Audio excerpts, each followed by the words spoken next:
بالتخصص يسجل كارلوس إدواردو ويضع الكرة في شباك كلود أمين ليعلن عن هدف التعديل هنا في الدقيقة الخامسة من أحداث شوط المباراة الثاني بعد كرة عرضية ملعوبة مثالية جدا وصلت بعد ذلك وبالقدم اليمنى كارلوس إدواردو يضع الكرة في الشباك ليعلن عن حالة التعديل الآن هنا مع بداية شوط المباراة الثاني لتصل الأمور إلى هدف مقابل هدف بتمريرة من عبد العزيز الدوسري إلى أقدام إدواردو يسجل وبالتخصص في مرمى نادي الأخوية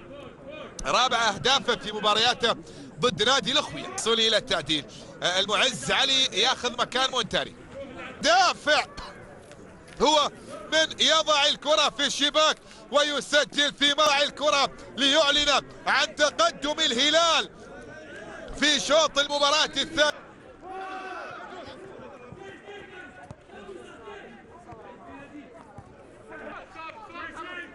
لمصلحة الهلال كارلوس إدواردو التدريبية أولاريو كوزمن ماذا كانت مسيرته التدريبية قبل أن يبحث عن احتياجاته ويبحث عن عادة للأخوية تخلصت الهلال من جديد. كارلوس إدواردو تغيير الاتجاه الأولمبي السعودي يحرس مرمى نادي الهلال هنا في هذا اللقاء إن مثلا نكسبها شهرة أو شيء من هذا القبيل، لا كرة فيها محاولة مرور لمصلحة الهلال.